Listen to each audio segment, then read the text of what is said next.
السلام علیکم ورحمۃ اللہ وبرکاتہ۔ اعوذ باللہ من الشیطان الرجیم۔ بسم اللہ الرحمن الرحیم۔ وَإِذْ أَخَذْنَا مِيثَاقَ بَنِي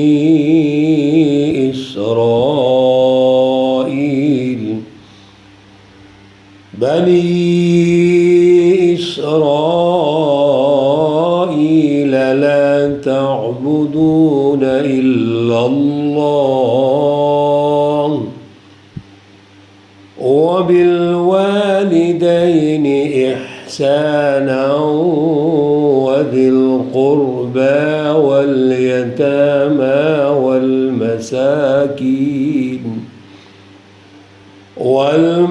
والمساكين وقولوا للناس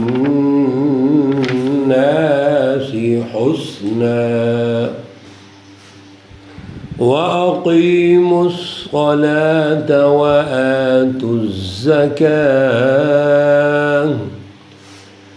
ثم توليتم إلا قليلا منكم وأنتم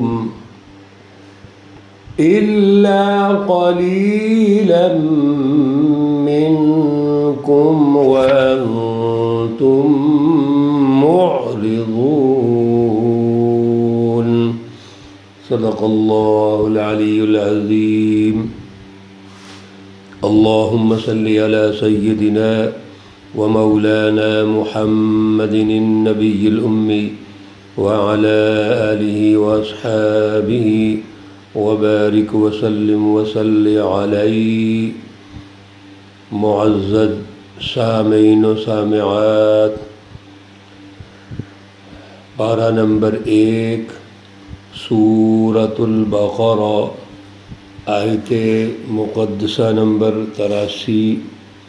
اللہ رب العزت اس آیت مقدسہ کا فہم اور شعور عطا فرمائیں اور عمل کی توفیق اور صلاحیت عطا فرمائیں۔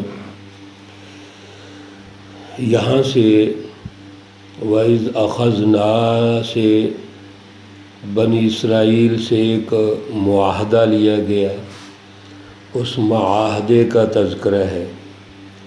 یہ وہ معاہدہ عمرانی ہے جس کی بنیاد پر اللہ رب العزت نے حقوق اللہ اور حقوق العباد دونوں کو تفصیلاً ارشاد فرما دیا ہے۔ اللہ رب العزت کے ساتھ بھی معاہدہ ہے اور انسانی سماجی اجتماعی ڈھانچوں کی تو تشکیل ہوتی ہے، اس تشکیل کی بنیادی دفعات بھی ہیں۔ اسی لیے اللہ رب العزت نے اس آیت مقدسہ میں 8 بنیادی دفعات کا ذکر ارشاد فرمایا ہے۔ میرے عزیزو، یہ معاہدہ تو بنی اسرائیل سے ہوا، عنوان تو وہی ہے، لیکن یاد رکھیے یہ تمام شریعتوں میں اور تمام اجتماعی ڈھانچوں میں جو عمرانی اور سماجی معاہدے ہوتے ہیں ان کی یہ جان اور روح ہے، اور یہ سب میں موجود ہے۔ آگے جا کے اس کی تفصیلات آپ یہ بھی سنیں گے کہ یہ امت محمدی سے بھی معاہدہ ہے۔ اب وہ معاہدہ کیا ہے اس کی تفصیلات سنیے، چونکہ یہاں پر عنوان بنی اسرائیل کا چل رہا ہے۔ جو ہمارے سامعین و سامعات ترتیب سے دروس سن رہے ہیں، یا بنی اسرائیل اذکروا سے یہ گفتگو شروع ہوئی تھی۔ حضرت آدم علیہ السلام کا منصب خلیفۃ اللہ فی الارض، اس کی تفصیلات کے بعد یا بنی اسرائیل سے بنی اسرائیل کا تذکرہ ہوا، اور وہاں پر بنی اسرائیل کا تعارف کرواتے ہوئے یہ بتا دیا گیا تھا کہ یہ ایک ونگ ہے جو عیسیٰ علیہ السلام تک چلتا ہے۔ اس کا تذکرہ بڑا ضروری ہے۔ تینوں آسمانی کتب اسی ونگ میں نازل ہوئی ہیں۔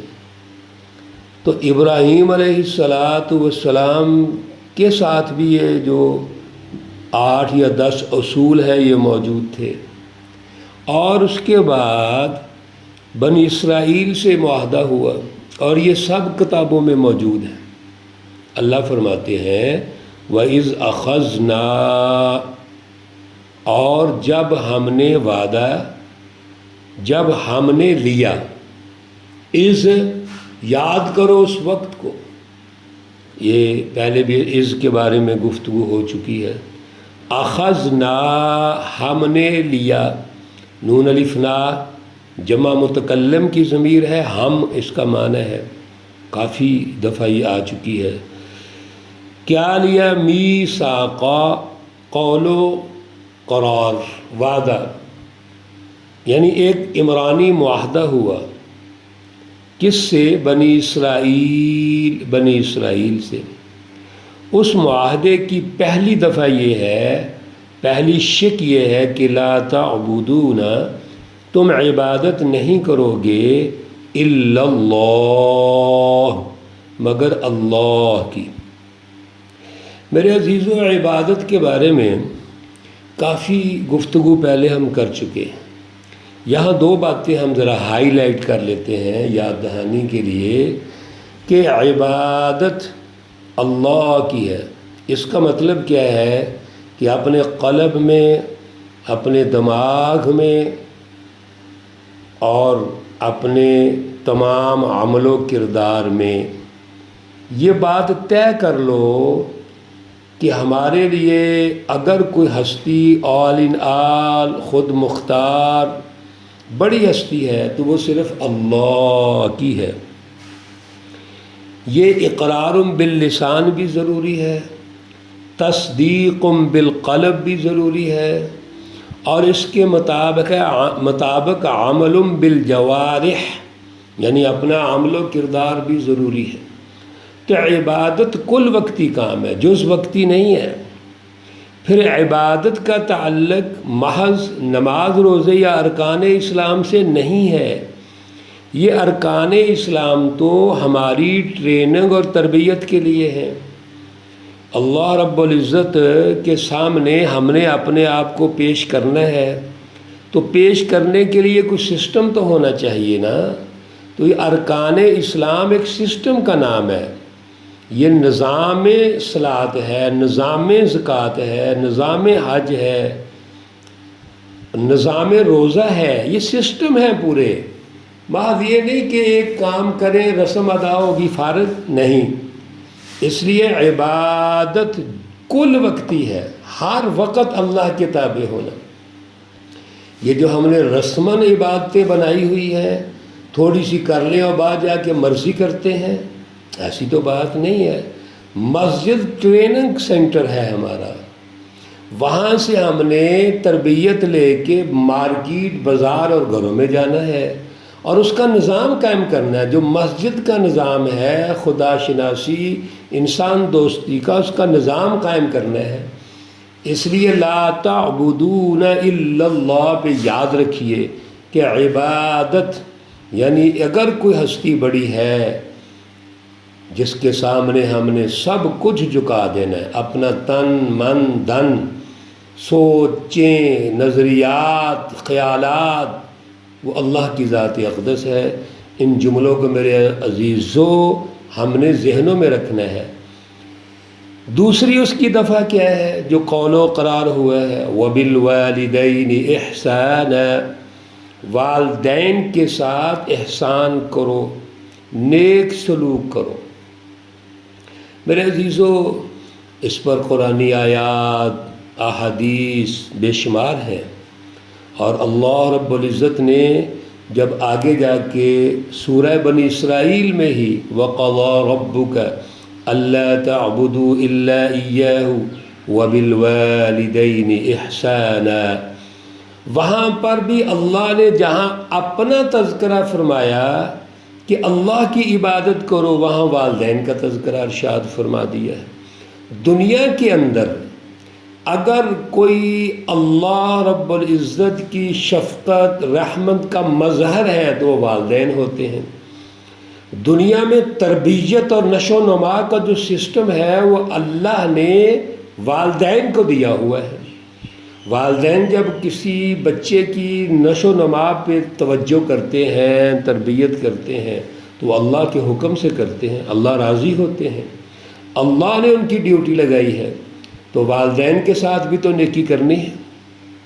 اور وہاں پر اللہ نے پورا سسٹم بتا دیا ہے کہ والدین کے ساتھ آپ نے کیسے رہنا ہے، کیسے ڈیلنگ کرنی ہے، کیسے گفتگو کرنی ہے۔ والدین کے بعد وذی القربى، رشتہ دار، تیسری دفعہ تیسرا جو ضابطہ ہے وہ رشتہ داروں کے ساتھ حسن سلوک کا ہے۔ رشتہ دار جن سے رشتے جڑ گئے، جن سے تعلق قائم ہو گیا، وہ خونی رشتے بھی ہیں، محارم رشتے بھی ہیں، غیر محارم رشتے بھی ہیں، اور پھر یہ رشتہ داری بڑھتی چلی جاتی ہے، والدین کے ہیں۔ پھر جب ایک خاتون اور مرد کی نسبت ہوتی ہے تو دونوں طرف سے رشتہ داریاں شروع ہو جاتی ہیں، اور پھر یہ رشتہ داری کے لنکس آگے بڑھتے چلے جاتے ہیں، تو سارے رشتہ دار مراد ہیں، ان سے بھی آپ نے احسان کرنا ہے۔ والیتامى، یتیموں سے بھی احسان کرنا ہے۔ یتیم کس کو کہتے ہیں؟ جس کے والد محترم دنیا سے چلے جائیں، جو بے سہارا ہو جائے، اب اس کے ساتھ بھی نیکی کرنی ہے۔ اور یتامہ کے بارے میں اللہ رب العزت نے پورا سسٹم ایک دے دیا ہے قرآن پاک میں، اور رسول اللہ صلی اللہ علیہ وسلم نے بھی اس کی اہمیت ارشاد فرمائی ہے۔ والمساکین، اور مسکین لوگ، محتاج، جن کے پاس 2 وقت کا کھانا نہیں ہے، جو محروم المعیشت ہیں، ان کے ساتھ بھی آپ نے حسن سلوک کرنا ہے۔ یہ معاہدہ بنی اسرائیل سے لیا جا رہا ہے۔ ایک طرف اس عمرانی معاہدے میں بنیادی دفعات میں اللہ سے تعلق ہے کہ وہ سماجی ڈھانچہ جو تشکیل پائے اس کی بنیاد اعلیٰ فکر پہ ہو، لا تعبدون الا اللہ، اور دوسرا اس کے اجتماعی ضابطے اور تقاضے موجود ہوں، جس میں آج ہم نے والدین کے ساتھ حسن سلوک، رشتہ داروں کے ساتھ، یتیموں کے ساتھ، مسکینوں کے ساتھ پڑھا ہے۔ انشاءاللہ اس آیت مقدسہ کو کل مکمل کریں گے۔ اللہ رب العزت ہمیں اعلیٰ فہم اور شعور عطا فرمائے۔ اللہ رب العزت تمام بیماروں کو شفائے کاملہ عاجلہ مستمرہ عطا فرمائے۔ اللہ رب العزت تمام مرحومین و مرحومات کو جنت الفردوس میں اعلیٰ مقام عطا فرمائے۔ ربنا تقبل منا انك انت السميع العليم وتب علينا انك انت التواب الرحيم، وصلى الله تعالى على النبي الأمي محمد وعلى آله وأصحابه أجمعين برحمتك يا أرحم الراحمين۔ السلام عليكم ورحمة الله وبركاته۔